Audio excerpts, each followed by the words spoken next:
going, right? All right, we are up and running. All right. Well, it is 7 o'clock. We're streaming, so I'm gonna bring this meeting to order. All right, and I'm Don Burby, 135 River Road. Tim McDaniel, Select Board Rep. Hugh Mackinnon, Community Development Director. Adam Sandall, 9 Edgewood Drive. Beth Stoop, 50 Brown Hill Road. Ben Davis, 9 Wheeler Road. Jonathan Petrangelo, 5 Whittier Drive. Sandy Crystal, 1 Shoreby Drive. Sunday Parking Secretary. All right. Oh, we got one. 7. So we're all gonna be voting tonight. First thing up is we have a public hearing for application 207-24, Alan Lindquist. Modification of site plan application 201-17 for a proposed 6,436 square foot parking lot with 18 parking spaces and associated stormwater infrastructure at Bell Auto Parts located at 1317 3A. Alan? Good evening, folks. Good evening. I feel like it's been a little while since I saw Yeah. everybody. All right. So my name is Nick Golan. I'm a licensed engineer and principal with TF Moran, joined by Alan Lindquist from Boa Auto. And Don kind of set us up there. This is a expansion for the auto parts store. It's approximately 18 parking spaces. Just found that their needs for parking exceed what they currently have. So what we've done is we've sited that parking lot really at the forward facing element of the site. So the plan, I believe you guys all have that in front of you as well. We are located in the AEP district, so aquifer protection, so there are a couple extra belts and suspenders go along with this as far as what the needs are. But the reality is we've designed the stormwater management system that's associated with the parking lot to AOT standards. So within our application, there was a stormwater management report, which shows all the necessary accoutrement that goes along with an AOT submittal. This is what we're looking at. So 18 spots right along Route 3A. The paved parking itself is set back approximately 10 feet from the future 7-foot widening that was agreed to as part of the prior approval. So we meet all the necessary setbacks relative to the pavement. The intent is as we pull off of 3A into the driveway, we've got good lines of sight in all direction. It's a nice grassed area right now, so we're not overly concerned with the turning movements and folks not being able to see which way is which. Bow Auto Parts store in and of itself is located down here. And then we have the storage areas and then warehouses beyond. So parking is kind of commingled throughout the site. So they walk from here to there in order to get to the necessary location. So the intent is someone would park here, walk down the highway, and then immediately across to the auto parts store. The idea is this is for employee parking. So it's not necessarily that you're going to have a customer that's asking to, park remotely and then have to walk over to the store. You save some of that right in front of us. Yep. Yeah, there's always parking right there. I don't have a lot to say on this one, so I'm going to try and keep it fairly straightforward. Relative to the requirements of the AP district, I'm not sure. I wrote a quick letter at the very end of the day. I wasn't sure if that got distributed there. No, we All right. was at 4. I assume not. So I'll just read that element. There are performance district requirements. So relative to the letter on behalf of our client, but Auto Parts, please let the following serve as our compliance narrative relative to the Aquifer Protection District for the proposed 18 space parking lot at the above noted address. And the site's located in the AP district. It's subject to the performance standards required by section 10.03 Aquifer Protection AP Districts, subsection D, which states for any use that will render impervious more than 15% or more than 2,500 square feet of any lot, whichever is greater, a stormwater management plan shall be prepared, which the planning board determines is consistent with the New Hampshire Stormwater Manual, December 2008, volumes 2 and 3. So to address performance standards, TFM has designed the parking lot so that site grading will direct runoff from the proposed parking spaces to a new infiltration basin located adjacent to Route 3A. The basin is designed with one sediment forebay that has a capacity of greater than 25% of the calculated water quality volume for the contributing area. The required groundwater recharge volume, or GRV, for the type A soils that have been replaced by impervious cover will be provided in the infiltration basin proposed within the project limits. The groundwater recharge volume calculation worksheet is located in the groundwater BMP worksheet section of the stormwater management report. The infiltration basin system will provide treatment and recharge of the water quality volume, or W acronyms, which is the first flush of stormwater that contains most of the typically see in storm runoff. Runoff will discharge from the infiltration basin system via broad crusted weir outlet structure along existing drainage flow paths off-site. We believe the above provides a fair description of how the limited project meets performance standards of section 10.03 AP district. Should there be any questions or concerns in regards to the submittal of the project in general, please do not hesitate to contact the undersigned, which is myself. So it's a pretty solid stormwater management report for such a small element. We've identified all the necessary year storms, basically 0 CFS discharge pre, 0 CFS discharge post. So, we asked, we're adding 300, 500 some odd square feet of pavement. We're managing all basins such that there's 0 discharge during the 50-year storm. Now, I should note that there were a couple of housekeeping items that I know we need to address as part of our submittal. A couple of buffer areas that need to be identified. The AP district narrative was one of those elements as well. Making sure the flood hazard area is indicated on the survey plan. So we did use, so John Belanger provided the original survey plan that was associated with this project, which is reconstituted to this purpose. I talked to Jacques to make sure it was acceptable to use this. And there is a flood hazard zone A that's associated with Bobot Brook as it passes under 3A. That's added to the plan, but our work is all outside of that. Other items that were mentioned in the staff report, so parking for performance requirements. Talk about pedestrian circulations. We talked about a little bit of that in the opening. It's employee parking, so they will just walk down the driveway and into the store. Soils delineation. So this is all Hinkley sands. It drains great out there, but we'll add a little block to the plan to make sure that that is identified. I had mentioned the wetland buffers to make sure those were clearly illustrated. Setback relative to the lot line, I had mentioned as part of our opening. And then just making sure all of the notes that identify the zoning district requirements are appropriately stated. So I would expect those are things that we can remedy quite quickly and get this into you guys. I would assume as early as next week, if this is an application that can be favorably looked upon this evening. All right, that is the formal presentation. I'll make a motion to accept as complete. All those in favor? Aye. Aye. I did. Opposed? There we go. We've accepted it. So Who's got questions? just about the conditions of approval, did I hear like delineate wetlands?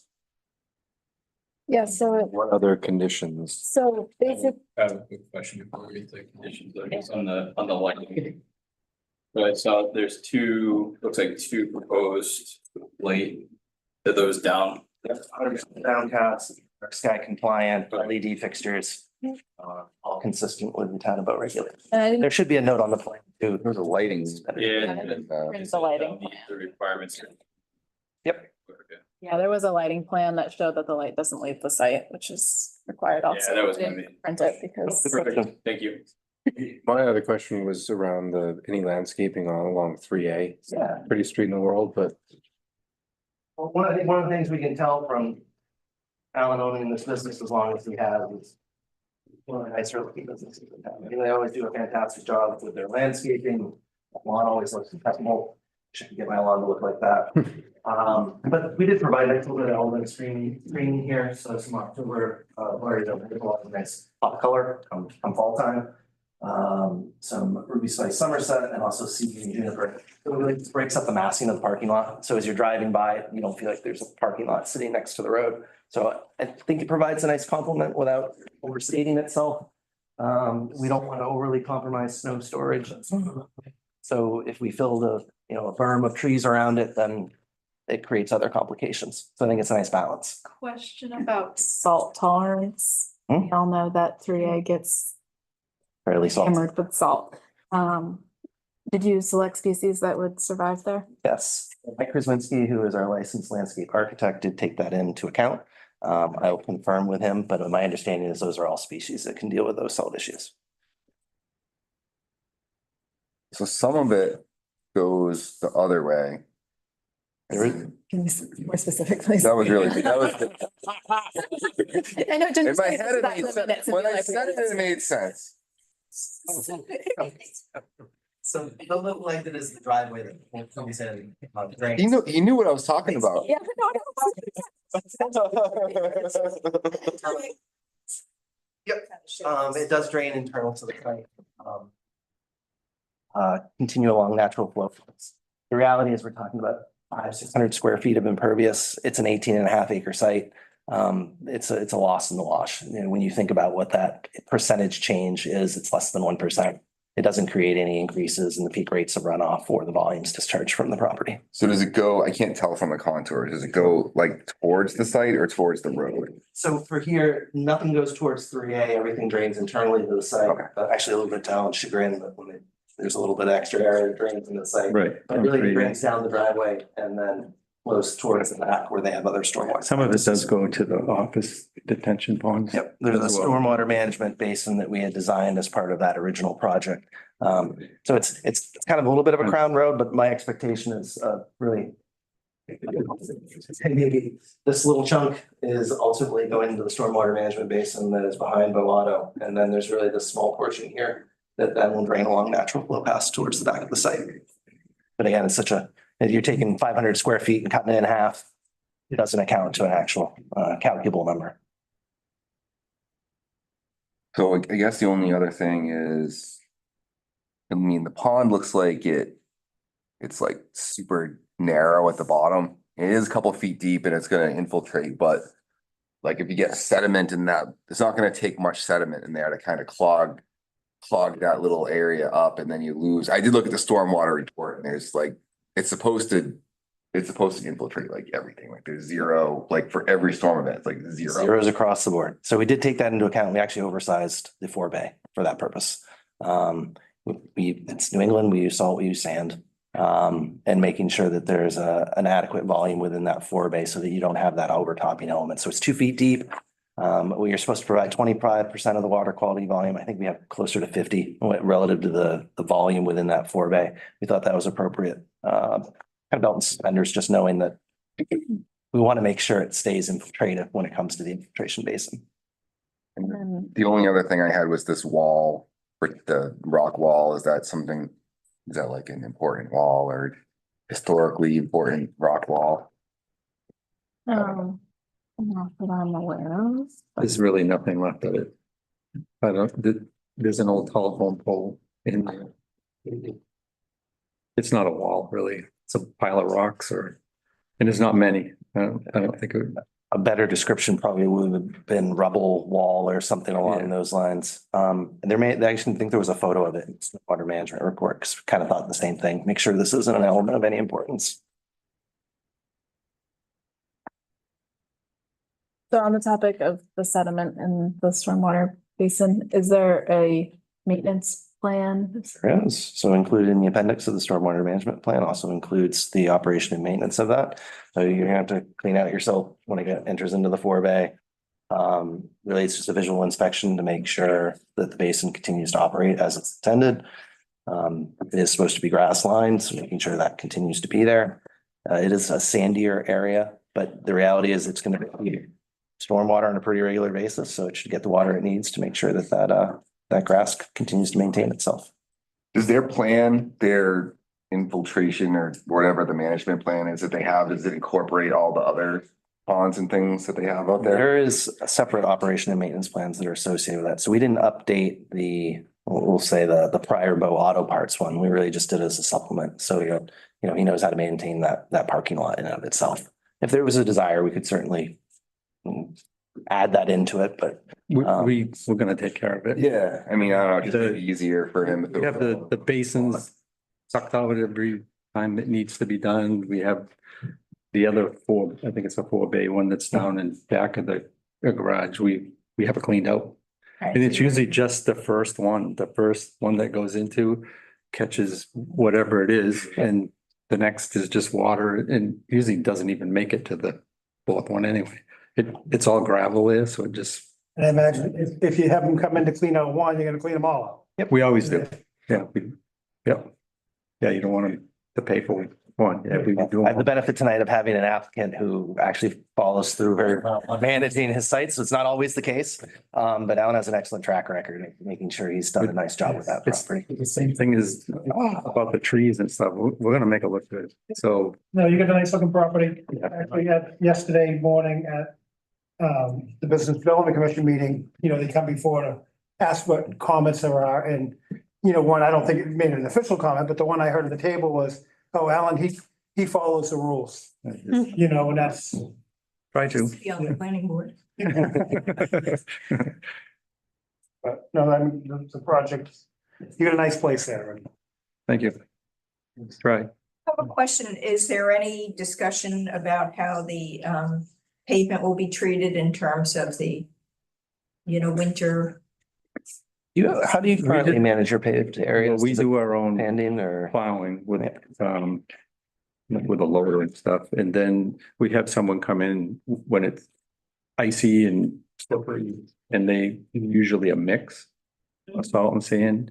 And we have we just purchased it a few years ago. This is my son, Kevin. He handles a lot of that stuff now, but we have a Bobcat with a big sweeper on it that collects whatever it picks up. And we go around whenever something's on the ground. Oh, so you can sweep it We did- after. oh, yeah. Yeah. People love driving the thing around and sweeping up stuff. And yeah, I know. So anything that's sandy, we're not gonna leave there. We don't want it tracked into the buildings. Well, I'm also, thinking about the salt. We try not to do salt, but there's some weather conditions that you have to put salt down and Okay. we try not to. Okay, thanks.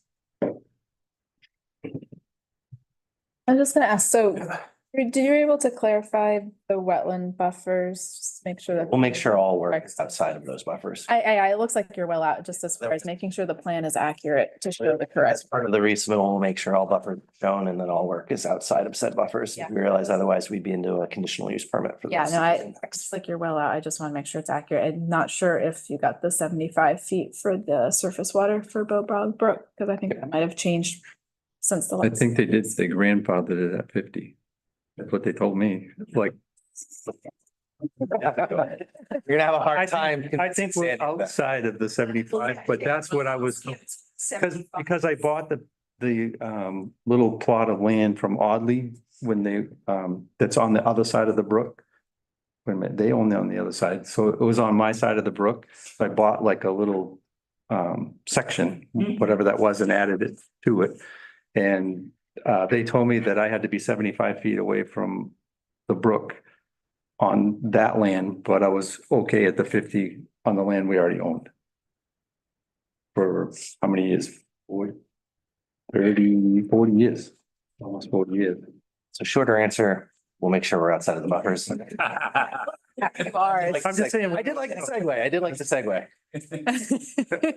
Anybody else on the board have any questions? This is a public hearing, so I'll open to the public. Not seeing a whole lot on there. So with that, I'll close the public hearing. Do you want to consider regional I was impact? gonna say, I would Yep. make a motion does not have a regional impact, as it's just parking for what I assume is existing employees. Yeah. A second. In favor? Opposed? All right. No No original. waivers. Yeah, so there are no waivers requested. As far as potential conditions of approval, so addressing the missing checklist items that are listed here in the staff report, so we don't have to list them all again. We can just say, address the missing checklist items, and I think we're all on the same page. Where is the missing checklist item? The bottom of page 1.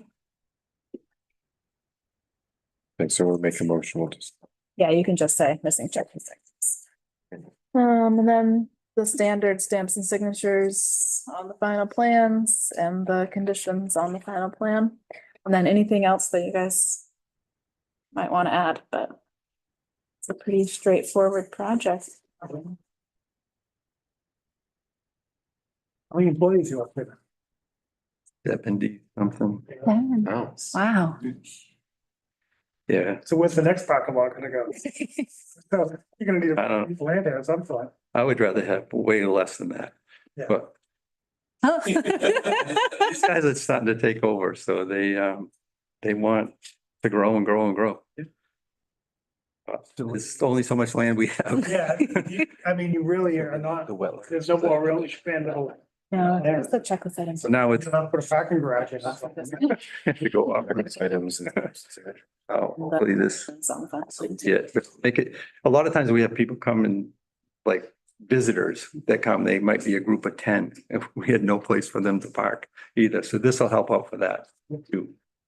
Because sometimes the yard is just chock full, we don't have room for another car. So this will really help us out. So do we make a motion on the conditions, remind me? Or just list them and then make the motion? You can do it however you want, either way works. No, you should just tell me what to do. That's the easiest way to do it. It works. So I would make a motion to approve application 207-24 with the following conditions: that the missing checklist items are tied up, that the stamps and signatures are added, and that the conditions on the final plan. Second. All those in favor? Hey. Opposed? There you go. Good to see everybody. The findings of fact, I would make a mission that this is just a very well presented minor modification to the plan. Water and everything else taken into account. That good enough? That meets the plan regulations. So moved. Thank you, folks. I want to thank you for having us special, whatever, so we can get the project done. Motion. Thank you. And Everyone was as well prepared. Tell your friends, tell your I was neighbors. gonna say, good ad for. We're doing it right at TFPN. We also have the benefit of doing a lot of work in both historically and as we're very well run. So. I hear you might have some more coming. thank Thank you. Have a good Thank night. you. All right. So we're gonna, move on to the financial planning? You wanna do this first? Yeah. What do we got? Would like to do that first. It's school impact fee.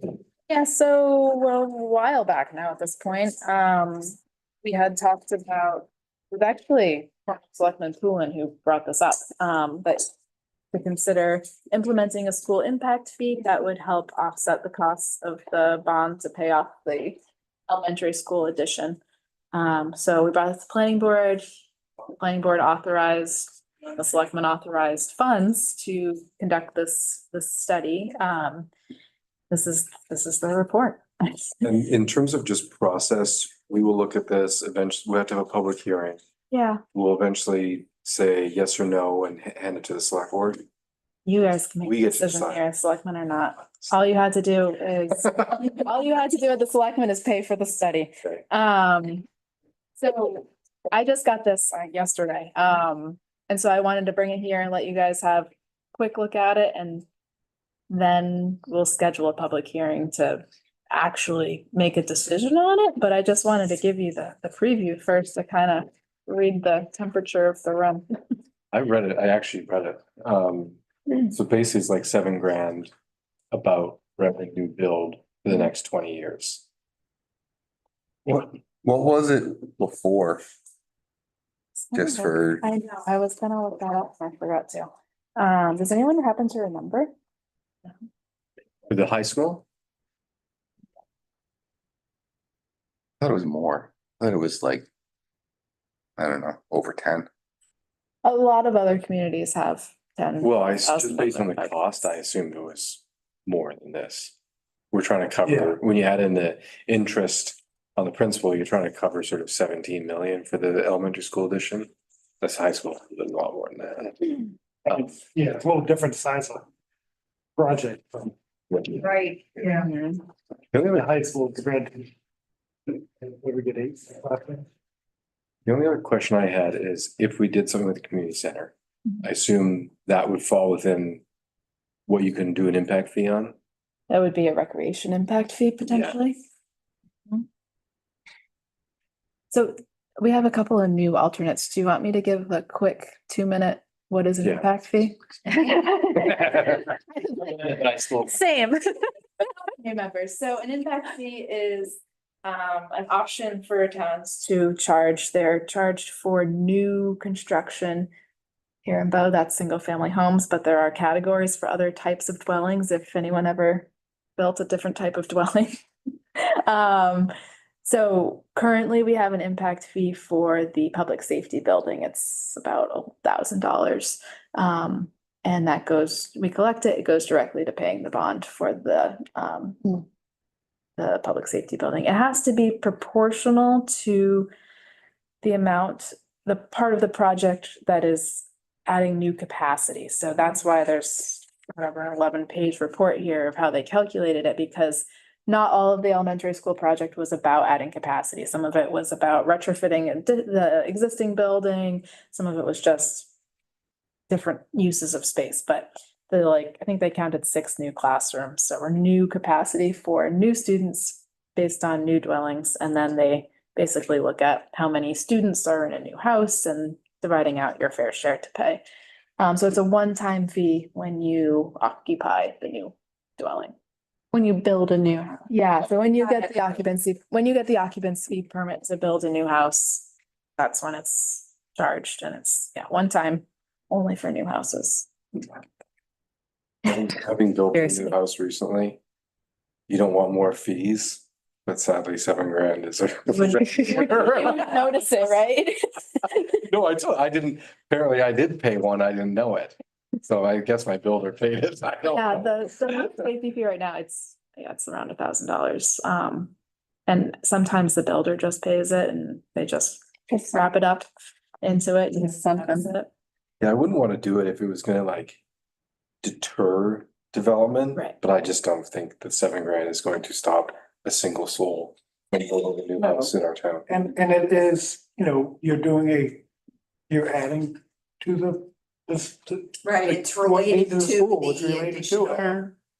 you have a new house, additional house, you have the capacity in the school and you pay for it. It's in the report that they estimate that growth will start to slow. But I actually wonder, like, we're going to run out of places to build in town, given how relatively restrictive we are, 2 acres and all that stuff. There's just not that many. I know multiple people in town are just trying to find some land. Maybe Yeah, next to. And that's why we're, The thing.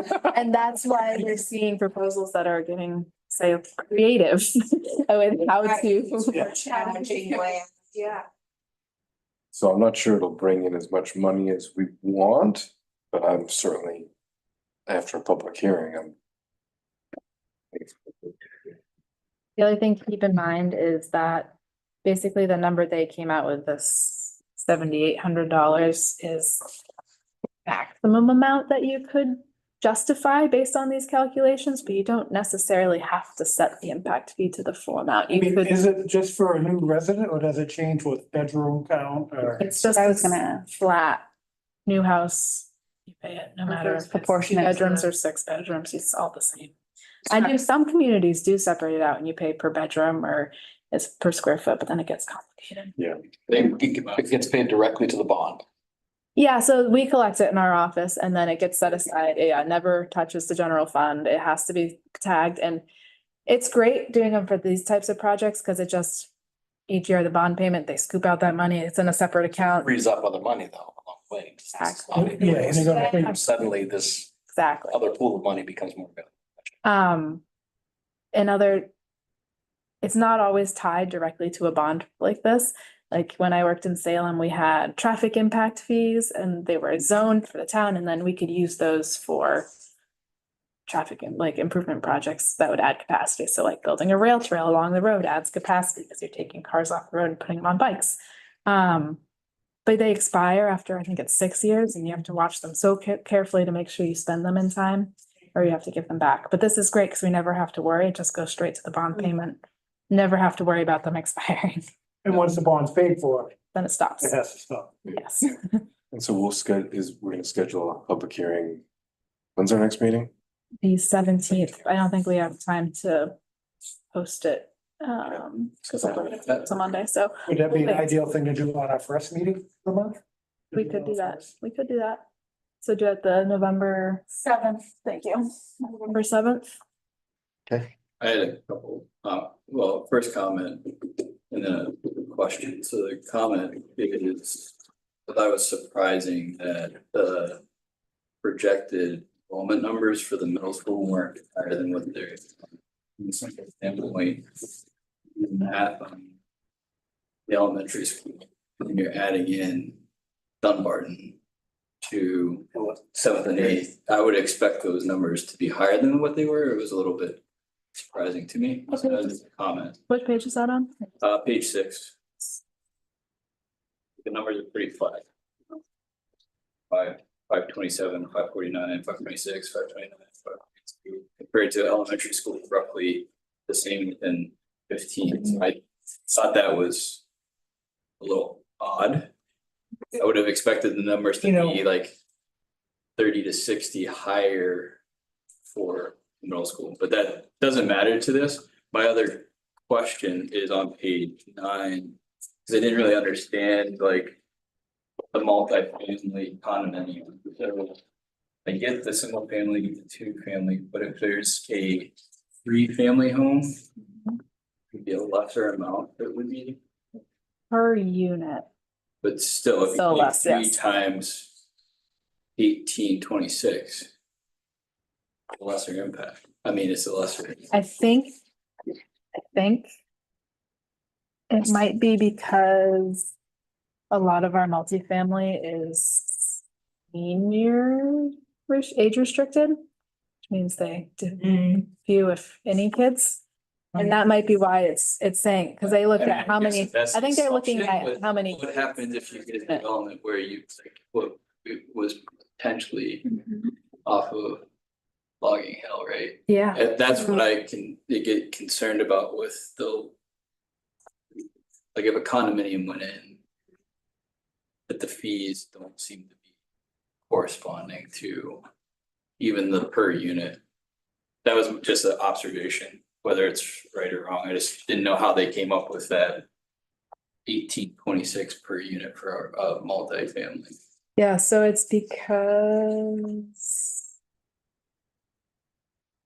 I guess they assume that it's The gonna land, be is it fewer the- kids, Yeah, that or, seems like you know, or. pretty. broad Yeah, it's assumption. because the average enrollment per unit, family homes had the highest average at 1.75 total. Properties categorized as multi-houses average 1 student per property. Or 0.5 students per unit. So it's Which page? the bottom of page 7. But what's it basically saying that you got in a multifamily housing unit, you have more kids, but when you divide by the number of actual. I think it's fewer kids per unit. That's what I mean. Right, okay.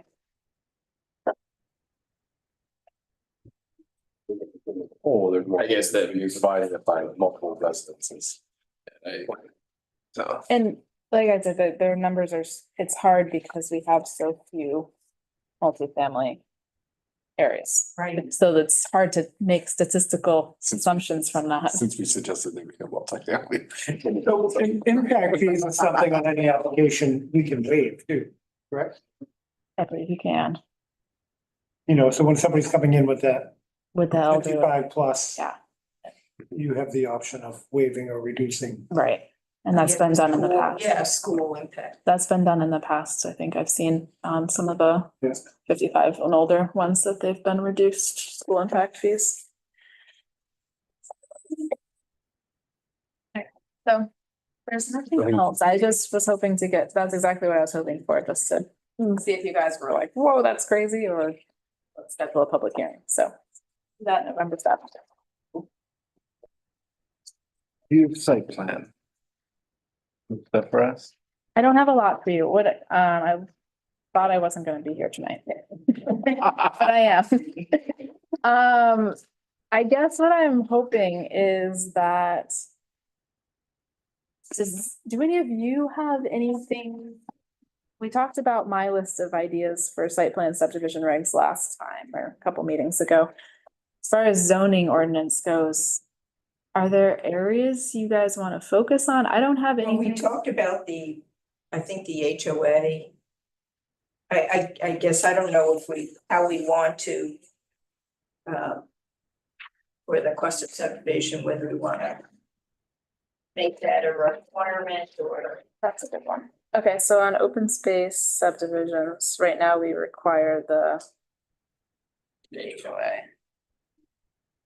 So that would be one area to look at. Another area, we'll get the building inspector to come to one of these meetings and chat with us, but we have to look at, we have a couple of amendments to the state building code that are no longer enforceable due to the way they're written. So we need to address those, but we'll get him to guide us on that. But are there any other areas that you would like to focus on? I know last year I had like a handful of things for zoning, but we took care of them. So I don't have off the top of my head a lot of other zoning areas. I know we have. I have, I'll have to look, Harry, because I thought I had highlighted a couple. Yeah, I have to take a look. I know I've made some notes on the site plan and subdivision. Yeah, so I guess for homework, I will assign you all to flip through, and if you can email me before the next meeting, even if it's just a section you want to take a closer look at, you don't have to have a whole plan of how to fix it. But if you can identify at least a problem area, then I can compile them and start working on that. I can't remember exactly where it is, but if I remember, there's something about the detached.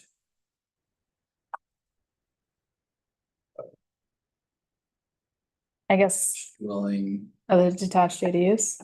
yeah, there was something that was related to that had come up, Okay. but I'll have to go back. I'm pretty sure I highlighted it in here, so I'll just have to find it. The other question is common driveway to 3 houses. I don't know how you all feel about that, but it's too soon. I think it's also beyond the number of houses, the issue, because I think we're also getting to the really long driveways. And I'm wondering, Which goes back to the point he made, this to get the land, Yeah. buildable area.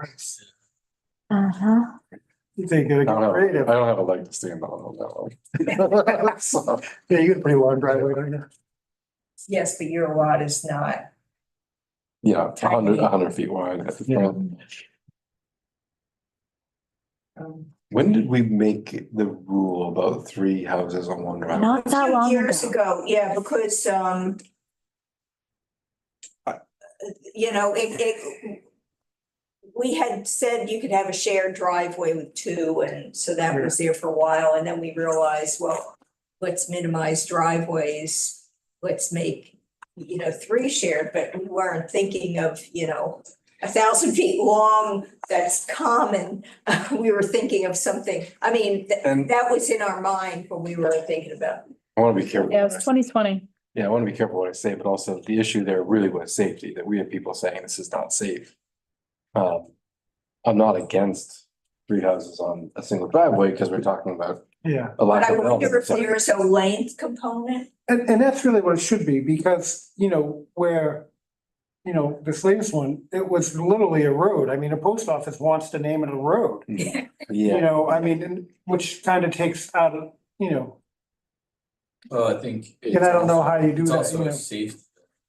Yeah. There's concerns from both the fire department and the ambulance getting in if there's blocked. Cause like in a subdivision, right, we usually want multiple points of access to be able to get in. Well, on a single But you- driveway, you get 3 houses. What happens if a tree falls and Well, yeah, I mean, you could have that on a road, that's why we have the no more than, what, 1,200 feet or 12 lots or whatever. I'm just saying, it's a driveway. It's narrower in It's terms much of, narrower than a actual road, and that's my point is like now you come into that. Having a potential impact. well, on wondering access. whether if you have. You know, more than 2, or, you need to have a Wider driveway that's wider, yeah, Yeah, maybe just set some parameters for it. right? Yeah, so it's more like a road. I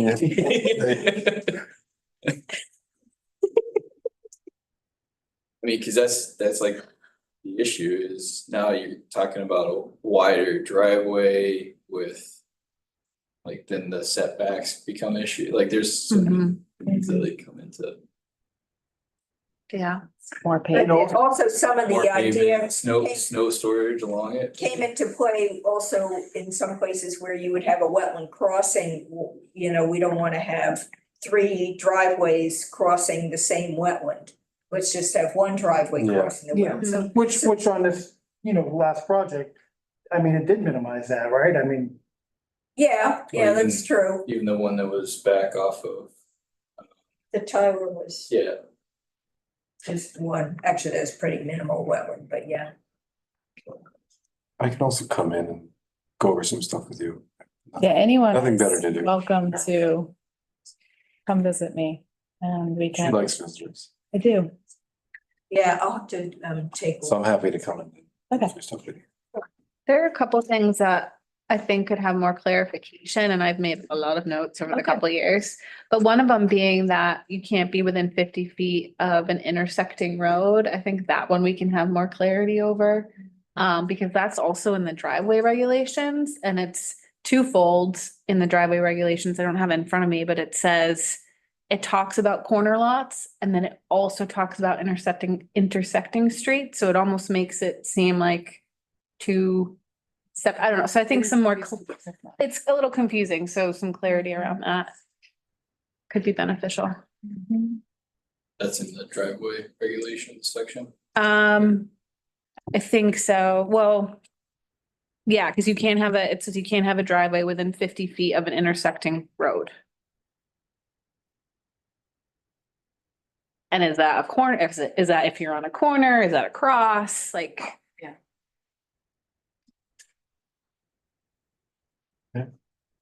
I know last time I mentioned the new rule that would allow the town to give the Board of Selectmen authority to enact zoning amendments instead of town meeting. Are we interested in putting that forward on the ballot this year? I don't know, I personally think it's pretty nice to still, I mean, we're still a small town and to let it. I'm staying out of this one.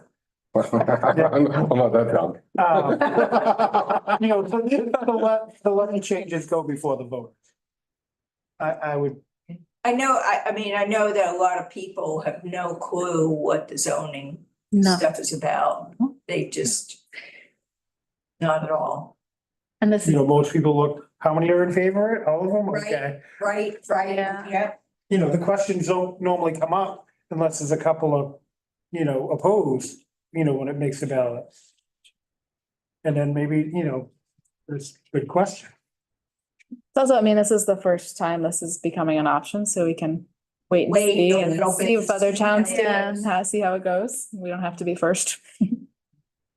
One of the other things I think would be great if we could change, I'm not sure, is when the utility needs to come in to work on the grid. Yeah.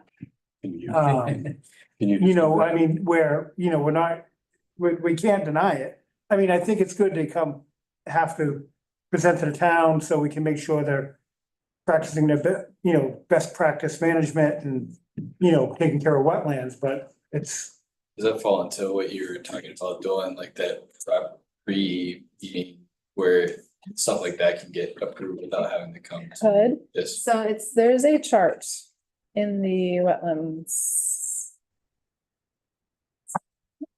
Page. Right here on page 78, the table of uses in the Wetlands Conservation District. So that very specifically at the one from the bottom. 78 78. So at the construction. is- Yeah, it's. those other utility right of way easement, including power lines and pipelines, repair, maintenance of utility right of way easement. So all we would have to do is change those Cs to Ps, or maybe, I don't know, maybe there's a middle of the road situation where they. I think they permit still by need review, notification. 'cause I don't think it's a bad thing for the conservation to look at it, because, I mean, the biggest issue with it is wetland wildlife. The process of notifying all the abutters feels excessive. Does feel excessive, but I think back to the one time. There was one. We did have the issue where they did not put it back into the Yeah. condition that it was. already in. We right, just had the last time, we just had the issue with the timber mats not being yes, taken out. Is that So a permitting thing or is it a follow-up thing? well, if you. it's the thing is that they're letting it stay in place to allow others to use it, the access. Like the snowmobile club or whatever. I mean, technically, they're in violation of their DES. Yeah, what I mean is it more of an enforcement thing? Like we didn't say, yes, you can do that. We said, No. follow the rules, and they didn't. The timber mats, when we're done, it's like, well, that Yes. timber mat wasn't quite. So this feels like an enforcement issue more than a approval issue. Right, but the thing is that if you don't get out there, and that's why Well, also that's- doing a site walk on some of these is important, because you wouldn't see But it. you need to do a site walk We don't, after. we don't do post. We don't, No. you know, Well, yeah, that's true too, but it's good to know what it looked like before. Because if it was a mess before and you go out and it's a mess after, you don't know how much they did. You need to see the before, and then do the after. Yes, if we change those to Ps, would that impact anything that we've seen as being a problem? Versus, They would still be in violation. yeah, But we just wouldn't know about. And we wouldn't know about it. I think that's the. And they have Sorry, some, and don't forget, some of their lines come across town land. So they notify all of the landowners that their lines cross over through their process. So those people are notified that work is gonna be happening, separate from our process here. So the town would still get notified if they were gonna be working on. So that notification would still go out to the people, like in the case of where they went across the, they would get a notification. They would get notification that work is gonna happen. I don't know exactly what it looks like, but I was asking Ashley about that last time I talked to her, and she said that, I was like, you guys must notify people too. It's not just our butter notification. But then like in that case, those people don't have a chance of coming before in a public meeting and asking questions or raising concerns. And having a plan kind of to look at up front, you have to go kind of chase things down. But then we get into situations, so it was, I feel like it was days after our last meeting when you approved the conditional use permit for Eversource. They reached out and said, oh, we just found out we have emergency work and we'll be submitting an after the fact permit for this other emergency. So when we get an after the fact CUP from them, what do we do with that? Do we notify the abutters? It's like, what do we do with that? hey, they just did this emergency work. Like, I mean, do we have a public hearing on it? What are we doing at that point? Mm. I don't know. I mean, and it's the grid. I mean, you can't let it go down. You can't. Right, but it's also how they're doing the work. And you can say that you're following things, but Cool. it- And that's all, I mean, when they come before the board, that's all they're saying. We don't know what happens Right, afterwards. and that's You also know, is why there- we do sidewalks. Well, we do sidewalk before to see how it is, but we Yeah. still don't know what happens afterwards until the line needs to repair Well, again, well, or the and then next maybe pull we- down needs to be And fixed. maybe we need to go out and take a look, or I know the Conservation Commission could do that too. Whether people come in when they submit another. Yeah. I'm thinking about the one that was down off of, I think that was off of River Road, wasn't it? Where the people came in when they submitted their next Mm. plan work and said, hey, you Last guys time. didn't do it right the first time, you didn't leave it in the condition that was. And they submit all the pictures and stuff. Oh, I think the work had just been done shortly before then. Is that- Yeah, but they were there because they were A different, back looking for Right. more. right, Right, yeah, so I mean. I can see from both sides the argument, I do agree that it does feel like when they come in and it's, Performative. I mean, we ask them, questions about access and, last time we talked about, well, like, we need to have this thing blocked off and, we do, but we never follow up like when they go and do the work or like after the work is the. We ask those questions, but my point is like, have we ever not said, oh, no, you can't? well, we're not gonna tell them they can't fix their line, but once again, it's the how, or the, the restricting, ATV access, when there's no permanent crossing through the wetland or, Yeah. It's the little details. yeah. True. Yeah. I don't disagree.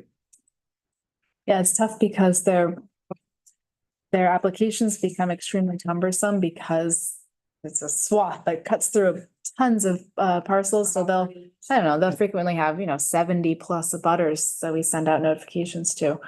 And just managing their butter list, trying to make sure they got them all, and that process is very cumbersome, see their application. Everybody's within 200 feet of it, right? Everyone within 200 feet of the parcel that the easement goes. So you're getting out pretty far at that point. And I mean, that's why I get noticed and. Well, I mean, maybe that's an area that we don't need to have the, the 200 feet. so or even if it's just the subject parcels, like the parcels that the easements go through would Right. cover the people who are really affected. Right, so. Yeah, that- that'll I cover mean, the farmer's field. Yeah. That would cut it down significantly. Right, yeah, Yeah, and I mean, they work with GZA usually, and they provide a very thorough packets of Yeah. huge packets of information. They're very thorough, but I don't know if And- all of that is necessary. And remember, it's the ratepayers that are paying for it all. yeah. Yeah, now I think that we should look at modifying the abutter notification so that it's just the subject parcels.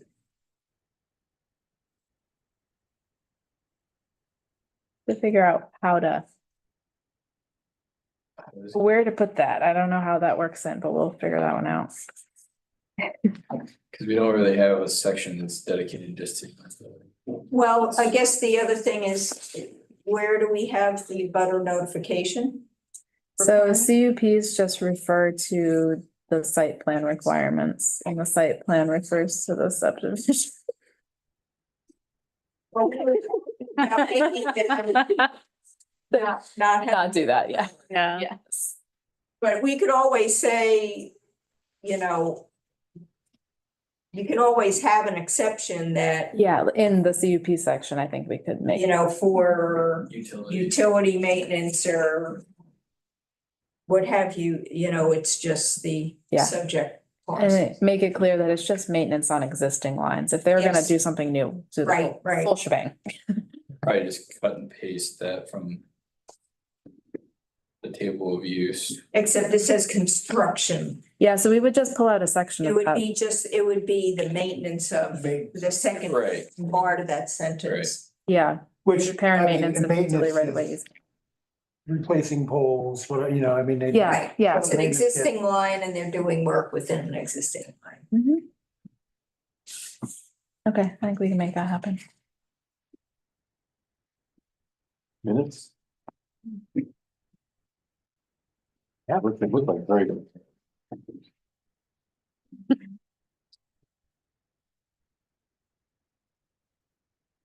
Then I just have one more question for you guys after. Andy, anything?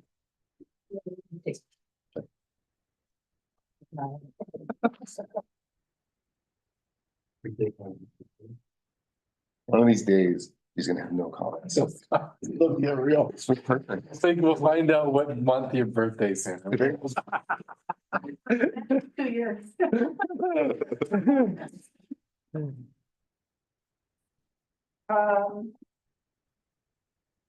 See, if this is more of a maybe style thing or not doing the transcript. Line 152. It said Ms. Crystal mentioned that she thought Mr. Purnell brought up other guidance. I think you can say mention that Mr. Purnell brought up other guidance. Yeah, I agree. So delete That she thought. that she thought. And then line 169, where it talks about utilizing existing gravel access, you said wherever feasible, I would say in uplands, because I think that's where the gravel access is. Several years ago, Mr. Gravel access. So take in out up- where feasible and put in uplands. Maybe, just say.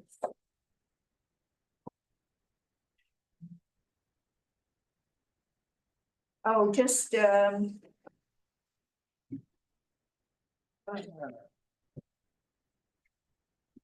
guess, 239. When it talks about the, Ryan Stacy, plan, and it talks about they're secluded from Vaughan Road, it says with large berms, isn't it really just one large berm? I don't know. It's really two, it's gonna, with the driveway. Five in the middle. Splits the two berms. Oh, okay, all right, that's all right, okay, that's it.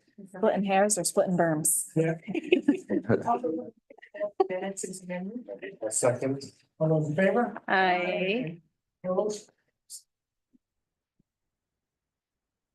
What's your question? My question is, I have somebody who is very eager and enthusiastic about starting a small used car sales operation in town, and he's working with a few different property owners trying to find the right place to lease. Regardless, I've seen inconsistency from past use of whether what is a minor site plan amendment versus a major site plan amendment. Mhm.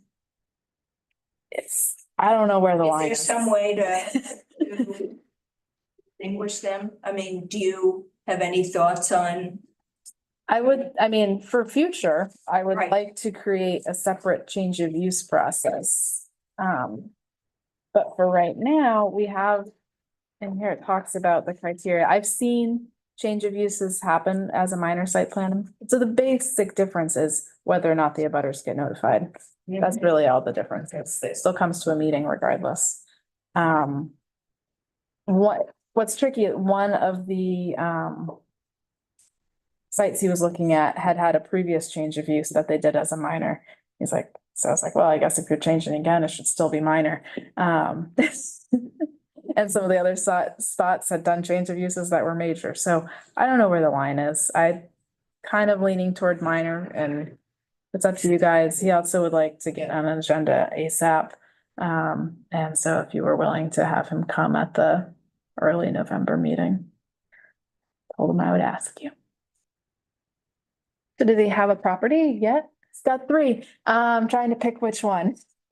I think like maybe tomorrow he'll know.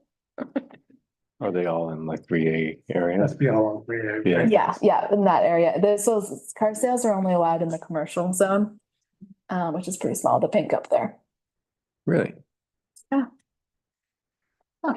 Wait till one of the pink. Oh, you got 2 sections. An area. Yeah. Cause, That's actually, there's two. Oh, well, actually, aquifer protection area. yeah, Yeah. Is that, then I say that lower one is the one where we had the applicant, right?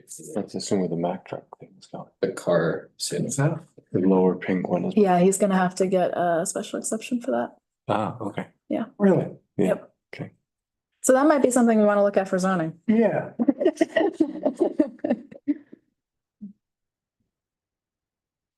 So what's the question? Do we, Are you okay with changing the use of something to add in? He's talking about starting with 5 cars for sale. Like it's a pretty small operation. I have a question on that, so is that, is that inclusive of where we just had the lot on 3A? Sorry, I don't know which one you're talking that's about. where Robinson goes up, right?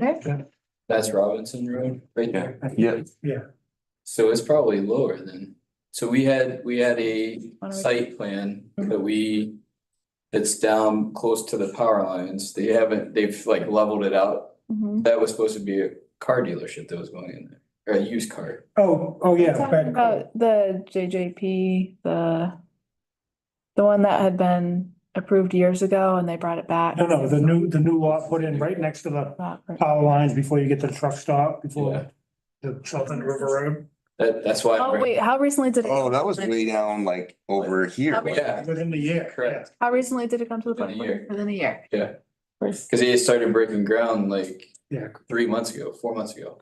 But maybe No, 5. it's not ringing a bell. Which one? same here. That's why I'm like, scratching my head because I'm like, that's definitely what. I don't. So you have the power lines, So right? see, the location is not gonna ring, I need a name. Yeah, the corner by where the water tank is. Yeah, Literally where the road is, it goes up to the water tank. Yeah. Right there, that lot. and they've leveled it. They've put like where it looks like they're gonna put a driveway It's like the onto it, but that the was. slowest site work ever. It is. That I'm bringing that up because we approved that. Is it the same guy?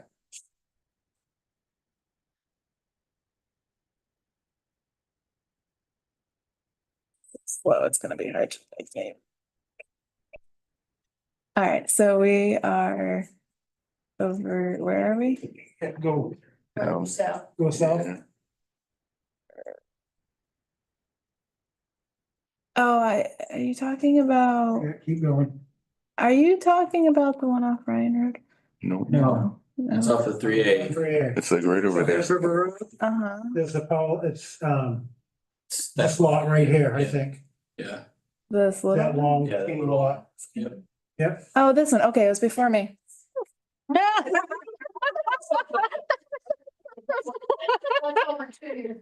is it?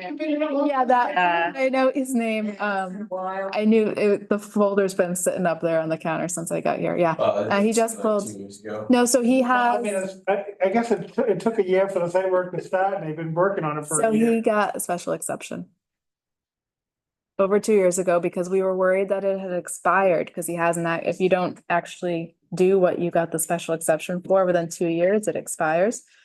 But he had cut timber within the period, which was essentially, starting it. So, yep, that's the story there. Okay. Yeah, the special exception. I mean, through that whole 3A, I mean, we have, like, selling trucks, equipment, used cars, I mean, Yeah. all the way, The- yeah, there's, from, Yeah.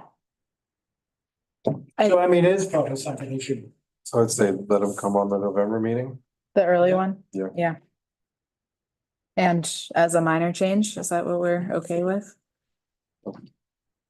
If you're comfortable with that. I think so, because it's on 3A where there's a lot of, Yeah. this being, it's not a major change for 3A. Yeah, and it's 5 cars. Well, it might grow a little bit, but Sure, it'll maybe it's grow. 10 cars. I mean, it's kind of like, there's the guy that has the RV stuff. He started with a few, it keeps slowly growing. Okay, so he'll bring a minor amendment to the November 7th meeting. On some lot. is there, do we know the agenda for the next meeting? Yes. Remember? Amber Bow. Yes, Amber Bow is requested. Domestic Yeah, Oh, that's right, that's and right. a detached ADU. yes, you got it. I'll make a motion to adjourn. Second.